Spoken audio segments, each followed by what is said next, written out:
Representative Nick Briones ng AGAP Party List. Magandang umaga po, Kong Nick. Ay, maganda umaga, Ted at DJ Chacha sa lahat na yung taga-subaybay. Salamat Morning. po. Salamat po masaganang bagong taon. Ang Congressman Nick, kayo po yung miyembro din po at aktibo dito nga po sa Quinta Committee na ito na nag-iimbestiga sa presyuhan po ng bigas. Sa ngayon po kasi, ang solusyon ng Agriculture Department para daw masiguro na ang bigas daw po ay maging tama ang presyo po ng imported. Kasi po ngayon, ang sinasabi daw po may higit ng 60. Ang sabi ni Secretary, dapat hindi aabot ng 60 yan, 58 something. O sabi nga nung isa, yung kanyang spokesperson, dapat dyan 48 lang. So gusto ho nilang magtakda ng maximum suggested retail price. Ano pong inyong say doon? Kung suggested retail price, okay yon. Pero kung yan yung maximum retail price, which is parang price cap, yan ang hindi okay. Dahil siyempre, kung malulugi ang lahat ng magbibigas sa ating mga palengke, baka sarado ang lahat ng bigasan sa buong Metro Manila o sa kung saan sila alam nila na sila ay makakaranas ng pagkalugi. Mukhang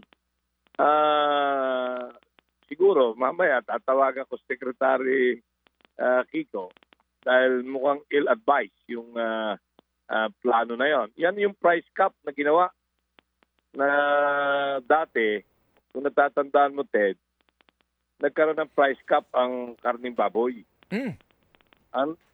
Nagkaroon yan. Nagkaroon ng pag-uutos na price cap. Panahon ni Duterte yata yan, ni President Duterte. At ang nangyari, walang nagtinda ng baboy sa palengke. Parang nag-boycott lahat ang mga retailers sapagkat bakit ka magbebenta kung pagka nagbenta ka ay lugi. Mm-hmm. So mali yung proseso. Kung sila gusto nilang ibaba sa tamang presyo ang bigas, ito yung sinasabi ko. Dapat alam nila ang presyo ng imported na rice. Alam nila yung puhunan, yung mga babayaran. Alam nila ang dapat na benta ng mga importer sa wholesaler or traders. Kung malalaman nila, dapat alam din nila ang benta ng mga wholesaler or traders sa retailers. Dapat yan kinakausap lahat. At maglagay lang ng suggested retail price. Ibig sabihin, malalaman nila yung tamang presyo, yung tamang patong ng importer, tamang patong ng traders, wholesaler, tamang patong ng retailers. So malalaman mo ngayon yung tamang presyo sa palengke, sa retail, yung suggested retail price. Pag yan ay tumaas, yun ang sinasabi ko, imbestigahan nyo pabalik. Pero bago ninyo gawin yan, mitingin lahat yung value chain ng bigas, yung saan nagdadaan. At alamin kung saan sila masaya na hindi naman sila nag-profiteering ng tubo ng importer, tubo ng wholesaler, traders at saka retailers. Pero pag ginawa nilang price cap or maximum retail price, ay sigurado hindi magbebenta, magbibigas kung mataas ang kuha nila sa traders or wholesaler. At lalo magkakagulo ang Pilipinas. Kong Nick, ito po, nabanggit nyo po, nagkaroon na dati ng price cap sa presyo po ng baboy per kilo, pero nito pong Marcos administration, nag-executive order nga, di ba? Sa price cap din po ng bigas, naalala ho ninyo? Oo. Tama. Opo, na hindi nga po din naging matagumpay at nagkaroon din po ng ilang pang hindi magandang resulta. So puntahan ko yung price cap sa baboy. Mukhang ang balak ko, balita namin kanina, Kong Nick, nakasama na ho daw sa pinag-iisipan na magkaroon ng maximum suggested retail price ang baboy. Opo, ngayon sa ngayon po sa panahon ni Secretary Chu Laurel. Oo. Pero ang ibig ba sabihin, Ted, maximum suggested retail price, hindi maximum retail price. Maximum suggested retail price. Opo. Kasi kung maximum suggested retail price, magbebenta pa rin ang ating mga magbababoy kung yan man gawin nila. Kasi hindi naman yung price cap or maximum retail price eh.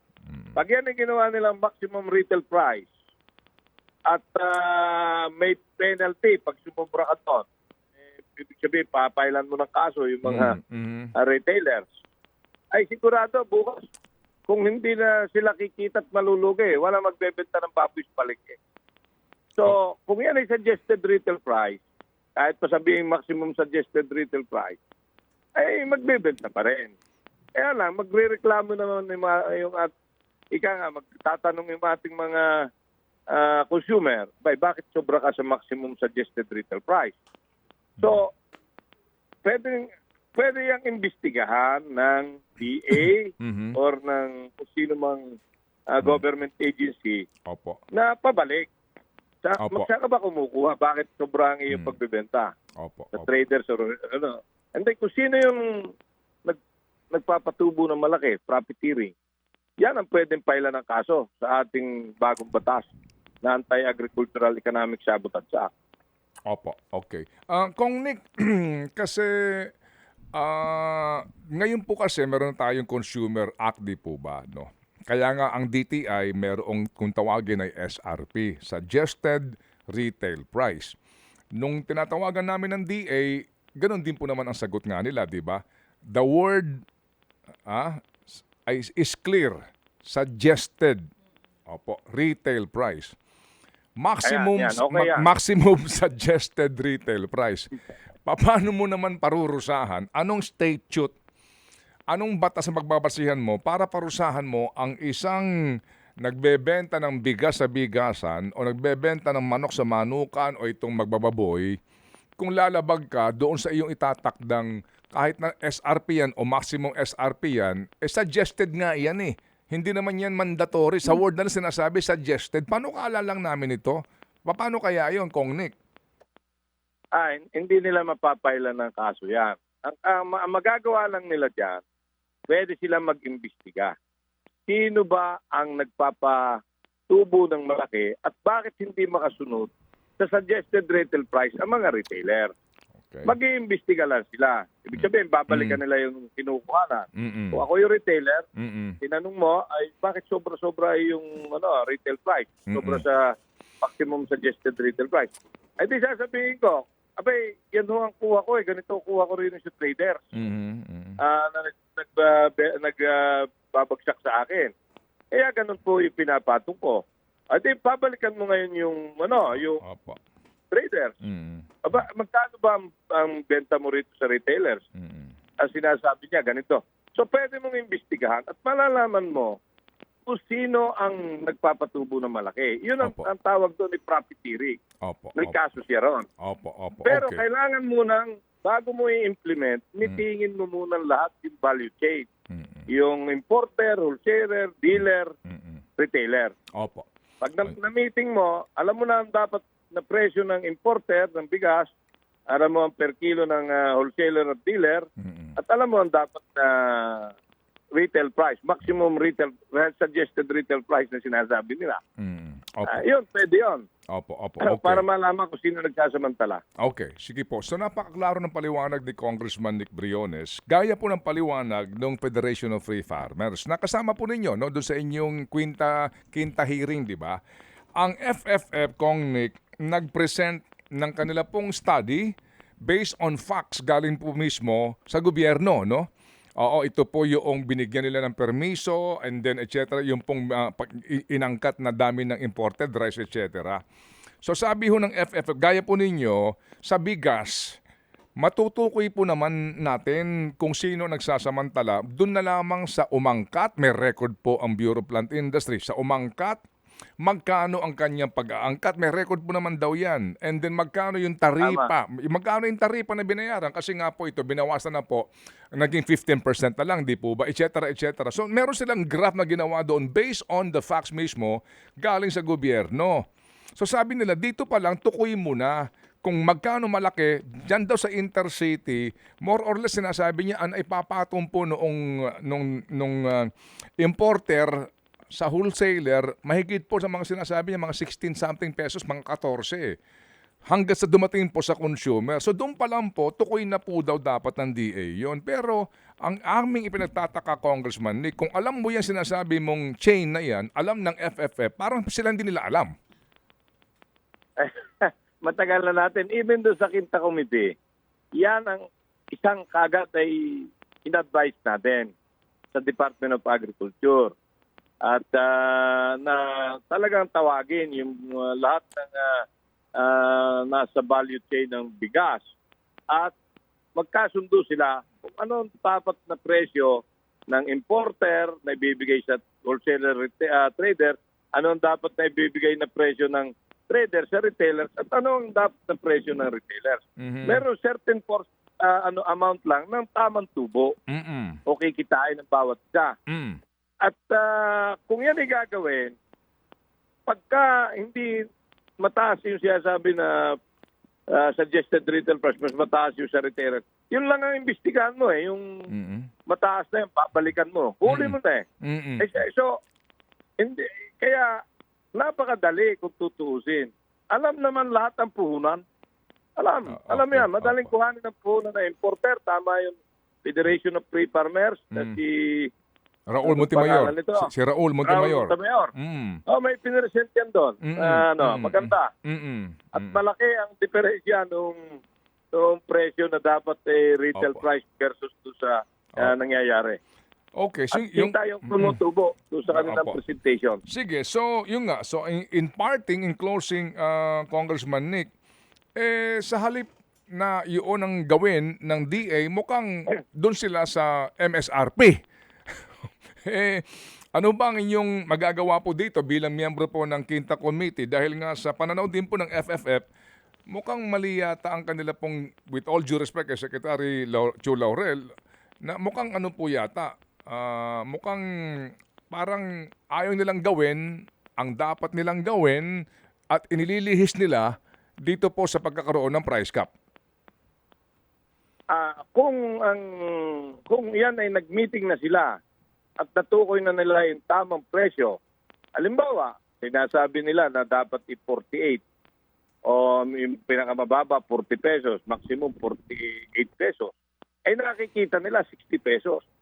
So dapat talagang investigation na. Dapat na meeting na nila alam na ang dapat na presyo ng importer sa alam na rin ang presyo ng traders, alam ng maximum suggested retail price. Ngayon nagsi-60 pesos. Investigation na kung yan ay na-meeting mo na.